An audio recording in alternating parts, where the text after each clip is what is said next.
Hej och välkomna till Campus Talks. Jag heter Ida Lind och jobbar med utvecklingen av Campus Skellefteå. Och Campus Talks är ett forum där vi vill lyfta aktuella och spännande forsknings- och utvecklingsprojekt som sker i Skellefteå. Och där ni som tittar under ganska enkla former kan få en inblick i nystartade och pågående spännande forsknings- och utvecklingsprojekt. Men också få en uppfattning om hur det som händer här också kopplar an till det som händer i både Sverige och i världen. Och temat för det här avsnittet handlar om forskning i skärningspunkten mellan pedagogik, teknik och historia. Så med mig här idag så har jag Andreas Westerberg som är doktorand vid idé- och samhällsstudier vid Umeå universitet. Ja, det stämmer. Välkommen hit Andreas. Tack så mycket. Det låter jättespännande. Kan du berätta mer? Vad handlar din forskning om?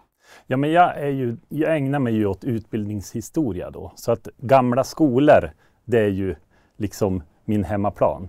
Men det jag är intresserad av, det är ju hur utrustning och undervisning hänger ihop. Och med utrustning så är jag är inte så himla precis med det begreppet. Jag tittar på lokaler, klassrum, jag tittar på möbler, skolbänkar, men också tekniska prylar, videoapparater, radioapparater och annat.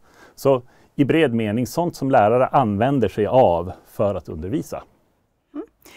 Och man kan ju lätt tänka att det sker en massa utveckling inom just utrustning. Att datorerna blir bättre, klassrummen blir bättre, designade bänkarna likaså. Att det också ska leda till att undervisningen och själva skolan också kan förbättras. Är det också något som du har sett i din forskning? Ja, det skulle jag nog säga. Eller det är ju både och. Som forskare och lärare så kan jag ibland få höra att ingenting förändras i skolan. Det är ju ofta liksom en sak som kan sägas mot den här beskrivningen och förhoppningen som du säger. Men jag skulle nog säga att när jag studerar det här så ser man flera väldigt stora förändringar. Jag följer en historia från mitten av 1800-talet och fram till nutid. Och där kan man se att det finns dels en massa små förändringar som i vissa fall är förbättringar och i vissa fall bara är förändringar. Men sen så kanske att det finns särskilt två riktigt stora förändringar där man kan se hur undervisningsidealen i skolan förändrades riktigt starkt. Och en var ungefär på 1880-talet och en var mer på 1960-talet. Och vad hände då? Ja, men alltså, vi tror ju att förr i tiden så var det på ett visst sätt. Men om man går riktigt långt bak i förr i tiden så såg skolan ut på ett helt annat sätt än vad vi överhuvudtaget kan fantisera fram. För att då undervisades eleverna inte av sin lärare utan av varandra. Det kallades växelundervisning och det var en form av undervisning som var stor på 1800-talet. Tanken var att en lärare skulle kunna leda riktigt många elever i ett klassrum. Men läraren styrde över sina assistenter som var äldre elever som då fick undervisa de yngre eleverna. I samma sal samtidigt. Det var väldigt högljutt tror man. Det var många aktiviteter på gång samtidigt och det var inte, vi skulle kanske inte känna igen det som skola utifrån våra glasögon idag. Men sen där på 1880-talet så började då den här formen av undervisning som kanske lite slarvigt kallas katederundervisning började ta plats. Och då förändrades ju klassrummen, hur eleverna skulle sitta och så vidare.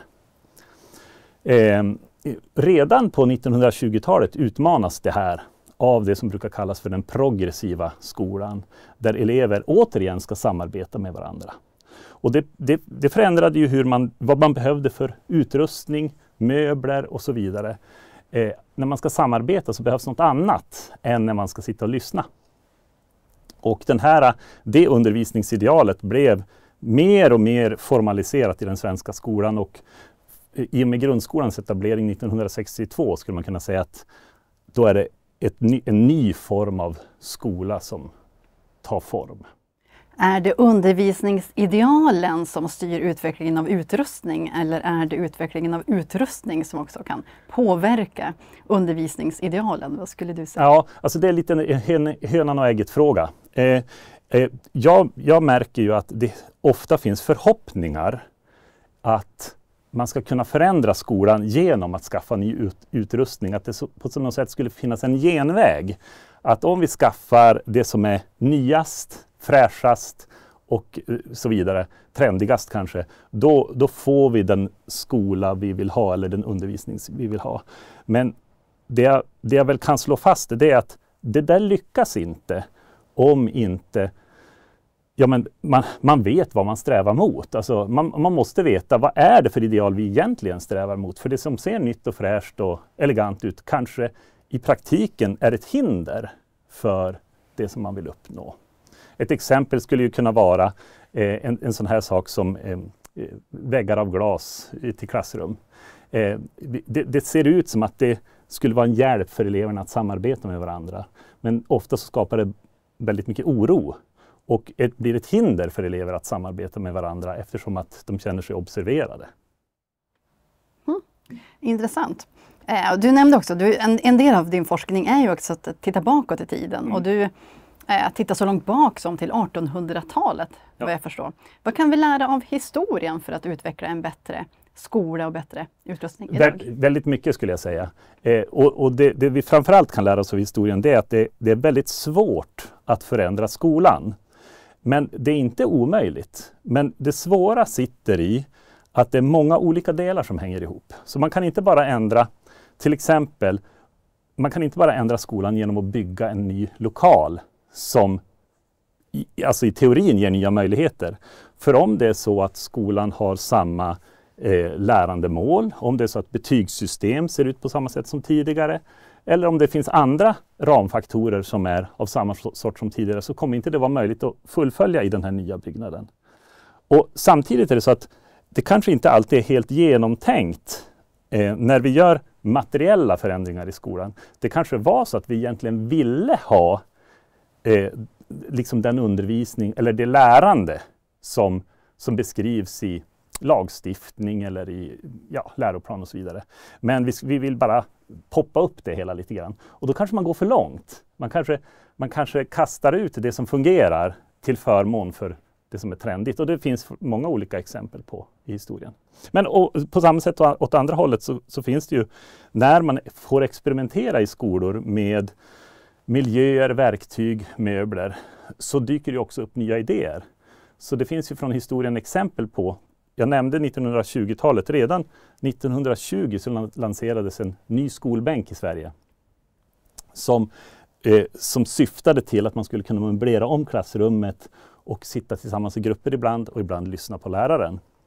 Den här skolbänken känner vi alla till, för alla som i alla fall är födda före 1990-talet har suttit i den. Det är en helt vanlig skolbänk. Bord, stol, bänk. Men den var en innovation. Varför? Jo, för den var flyttbar. Den gick att skjuta ihop med varandra för samarbetsytor och så. Men vi är inte så många som har upplevt den användningen av den skolbänken. Och det beror på att klassrummen utformades från 20-talet och nästan ända fram till vår tid på ett sådant sätt att bara en enda möblering var möjlig. Man rymde inte bänkarna om man möblerade på något annat sätt. Så att det liksom finns olika saker kan krocka med varandra även i det materiella.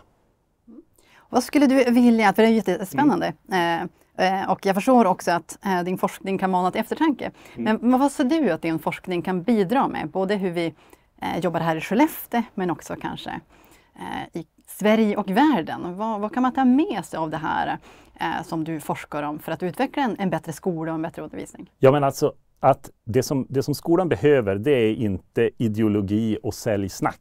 Utan det skolan behöver är experimentlusta och den behöver få vara en kreativ plats där olika idéer kan prövas för att förverkliga det vi som samhälle vill med skolan. Och det tror jag är det som man framförallt kan ta med sig från min forskning.